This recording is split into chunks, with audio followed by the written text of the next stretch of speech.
ઉત્તર ગુજરાતમાં વરસાદ ખેંચાતા પશુપાલકો સહિત ખેડૂતોની હાલત કફોડી બની છે।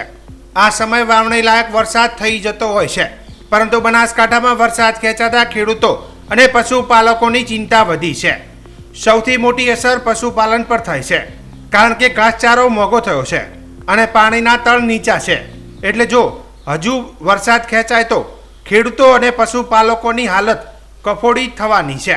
ત્યારે સામાન્ય રીતે 6 જૂન બાદ વાવણી લાયક વરસાદ થઈ જતો હોય છે અને ખેડૂતો પોતાના ખેતર ખેડીને તૈયાર કરી દેતા હોય છે। જો કે ખેડૂતોએ ખેતર તો ખેડીને તૈયાર કર્યો છે, પરંતુ વરસાદ હજુ ખેંચાયો છે। બનાસકાંઠામાં હજી સુધી વરસાદ નથી થયો અને જેને કારણે ખેડૂતોની ચિંતામાં છે। ત્યારે સૌથી વધુ વરસાદ ખેંચાવાની અસર પશુપાલન પર થઈ રહી છે। એક તરફ પાણીના તળ નીચે છે ત્યારે સિંચાઈના પાણીની સમસ્યા છે, તો બીજી તરફ પશુપાલન માટે ઘાસચારો પણ મોંઘો થયો છે। જે ઘાસચારાના 20 રૂપિયા હતા તેના 40 થી 50 રૂપિયા થયા છે। તેની જગ્યાએ અંદાજિત 30 રૂપિયા જેટલો મોંઘા થયા છે। એટલે ઘાસચારો મોંઘો થવાથી ખેડૂતોની હાલત પણ કફોડી બની છે। જોકે 6 જૂન બાદ વરસાદ થતો હોય છે અને વરસાદ બાદ લીલું ઘાસ ઉગી જતું હોય છે અને જેને કારણે પશુઓ માટે રાહત થતી હોય છે, પરંતુ હજી સુધી વરસાદ ન પડતા ખેડૂતોની ચિંતા વધી છે, પશુપાલકોની ચિંતા વધી છે અને હજુ જો 15 દિવસ સુધી વરસાદ ખેંચાય તો ખેડૂતો વિકટ પરિસ્થિતિમાં મુકાય તેવી પરિસ્થિતિ છે। ખાસ કરીને થરાદ વાવ સુઈગામ સહિત જિલ્લામાં પાણીની ખૂબ જ મોટી સમસ્યા છે, કારણ કે ભૂગર્ભ જળ ખૂબ જ નીચા છે, સિંચાઈના પાણીની વ્યવસ્થા નથી અને જેને કારણે વરસાદ પર આધારિત ખેતી અને પશુપાલન છે। એટલે કે ખેડૂત હવે આકાશ તરફ મીટ માંડી અને વરસાદની રાહ જોઈ રહ્યો છે। ત્યારે વરસાદ થાય તો પશુપાલકોને રાહત મળે અને ખેડૂતોની ચિંતા મટે, પરંતુ જો વરસાદ ખેંચાય તો ચોક્કસ ખેડૂતોની પરિસ્થિતિ દયનીય થશે।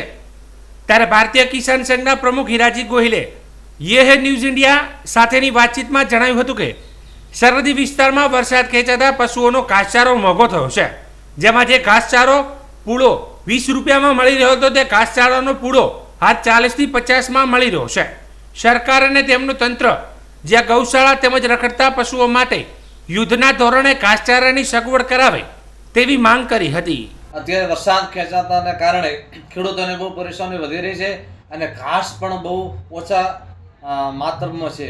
એટલે અત્યારે 20 રૂપિયા જેટલા જે પહેલો પૂળો 20 રૂપિયા જેટલો મળતો હતો તે 40 જેટલા પૂળો પૈસા જેટલા પૂળા જુવાર મળતી નથી, તો ખેડૂતોને ભયંકર તકલીફ છે। એટલે સરકાર શ્રીને અમે વિનંતી કરીએ છીએ કે જ્યાં જ્યાં ગામડાઓની અંદર જ્યાં ગૌશાળાઓ છે કે રેઢા રખડતા પશુઓ છે કે ખેડૂતોનો જે પશુઓ જે છે એમની યોજના ધોરણે તરત સગવડ ગમે તે ઘાસની કરી અને ખેડૂતોને ઘાસની સગવડ કરો એવી અમારી વિનંતી છે। અત્યારે 40 રૂપિયા જેટલો પણ પૂળો મળતો નથી, એટલે એક કોર વરસાદ ખેંચી રહ્યો છે, એક કોર ઘાસ થઈ રહ્યું છે, ખેડૂતો બહુ પરેશાન છે।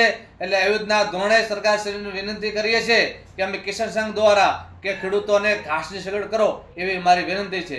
જય જવાન જય કિસાન।